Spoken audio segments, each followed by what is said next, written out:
Hey, what's up, everybody? It's Noah to go. I'm giving you another reaction video. This one is called Dead Body Hijinks by Sam O'Nella, not to be confused with the disease. Don't get it twisted. This dude, I just like this dude's content because it's educational.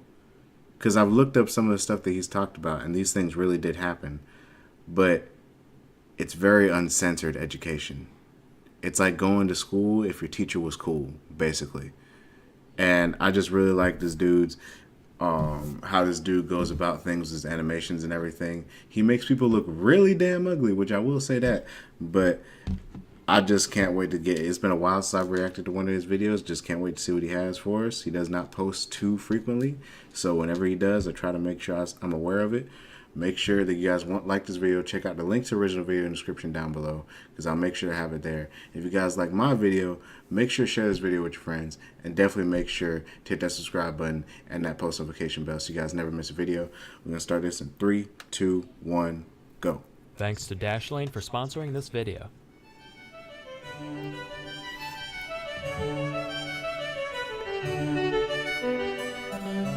Hey kids, whether you're a precocious young lad down by the swimming hole or a grizzled crime scene investigator, everybody's got some interest in dead bodies. Yes, from Weekend at Bernie's to Weekend at Bernie's 2 to Weekend at Bernie's 3 Revelations, stories about wayward corpses have certainly carved their niche in today's media. So, I thought I'd spin a few yarns about some real-life people who were kept out far past their expiration date. Our first tale follows one Elmer McCurdy. He was an outlaw during the twilight days of the Wild West. Thanks to his former life as a miner, McCurdy acted as the demolitions expert to his little posse, using nitroglycerin basically anytime he had the faintest excuse to do so. Except, he was kind of a moron, so it didn't usually go quite as planned. Gotta say, after peanut butter and chocolate, my favorite combination of two things is probably gross incompetence and high explosives. Example, in March of 1911, McCurdy's band of rabble-rousers found out that $4,000 were in a safe in an approaching train. They managed to stop the entire locomotive, I don't even know how you do that, break in, hold everyone I have on board no idea how and either. locate the safe. McCurdy steps up to plate, right? Gotta blast the thing open, except I guess the excitement kinda got to him, because he ended up using like way too much nitroglycerin, like inordinate amounts. Ended up completely destroying the safe and its contents, and what few silver coins they made out with were literally melted to the frame of the safe and had to be peeled off. Anyway, he died in a shootout with police later that year, and the undertaker at the funeral home he was sent to couldn't find any next of kin on account of McCurdy being a rambling low-life varmint. So he just embalmed the hell out of him and said, "Hey boys and girls,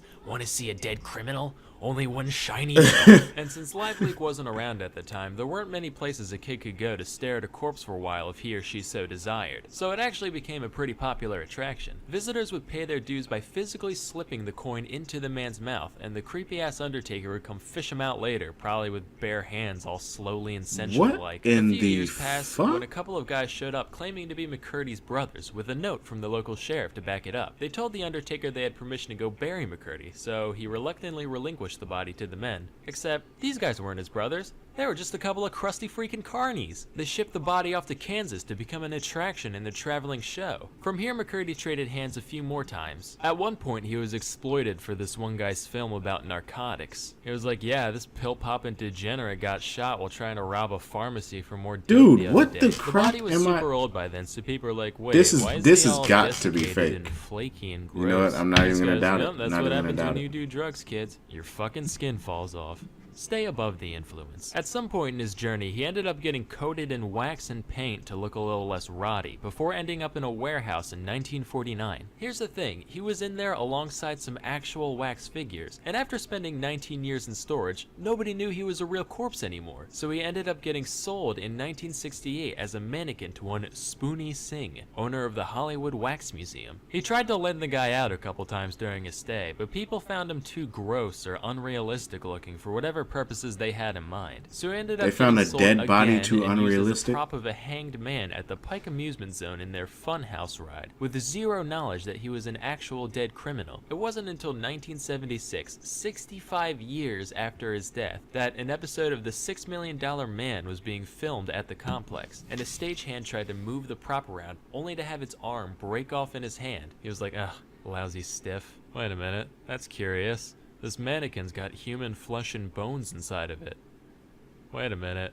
The autopsy revealed what everyone present at the time suspected. By this point, the body was so dried out and stale that it only weighed 50 pounds, which makes me think we should start a radical new fad diet where we just get people to mummify parts of their body. Like, Jenny, guess what? I just lost 30 pounds in 5 days. Wow, holy heck, how'd you do that? They call it the Egyptian cleanse. Anyway, with that, McCurdy was finally laid to rest back in his homeland of Oklahoma, and that film crew's lives were never the same again. Flashback to late 18th century. Baloney. There lived a physician by the name of Luigi Galvani. This guy was a big deal. He's the dude who discovered that, hey, animals got electricity in them. And his legacy still survives today in words like galvanize. One of his most famous experiments was the one where he used static electricity to make frog legs twitch on command. Around these parts, we call that the French salute. Haha. Stereotypes funny. Well, in 1803, his nephew, Giovanni Aldini, said, hey, that's pretty nifty and all, but what if we tried it on people? So the city of London was like, hey, now you're thinking with portals. One freshly executed criminal coming up. Aldini gathered a crowd and applied 2 diodes to the corpse's head, causing his face to scrunch up and one eye to flick open. Aldini was a showman though, he wanted some real action, so he then put the current through opposite points in the body, which made the whole thing flail around like Pinocchio with heat. Now today we know he was just exciting the dead muscles, right? But the people who were watching had no idea what was going on, so they were like, Jesus Christ, this guy's a fucking necromancer. Quick, go get grandma, maybe we can get in the will after all. Fun fact, this experiment actually ended up serving as inspiration for Mary Shelley's Frankenstein, which makes me wonder what other famous novels were based on real life events. My God, man. People back then were not only stupid, but they were just nasty. Who liked hugging rabbits to death? Was there ever a human soul as profoundly asinine and willfully ignorant as Amelia Bedelia? God, I hate her glassy-eyed face so fucking much. I just want to mash it into a running waffle maker, be like, huh, isn't that ironic? Grab her by her vacant fucking head, throw her out of a 747 and say, hey, why didn't you shoot yourself when you had the chance? Get it? Anyway, one thing we learned today is the importance of reputability. And just as you wouldn't want some dirty carnies jacking your stiff, phrasing, you certainly wouldn't want the same fate to befall your valuable online information. Alright everybody, that is it for this reaction video. I will make sure to get these videos up today, and I will make sure not to have them postponed tomorrow or whatever. I will make sure to get these videos up today. And not only that, anybody who does watch Ruby, I doubt that there is anybody who watches Ruby who is watching this video, but just in case, anybody who does watch Ruby, I actually do have the other episodes before the finale already recorded, already edited and everything, and I actually should be able to get them up now that Ruby Volume 6 is ended. So please make sure to look out for that. I've gotten amazing support and love on my finale reaction. Literally, it's been a day and it's almost at 400 views, probably at 400 by now. And I just want to thank everybody for watching it and enjoying it. But I'm going to see everybody next time. Make sure to like, comment, subscribe. Make sure to check out the links to the original video in the description down below. I'm going to see you guys next time, and peace.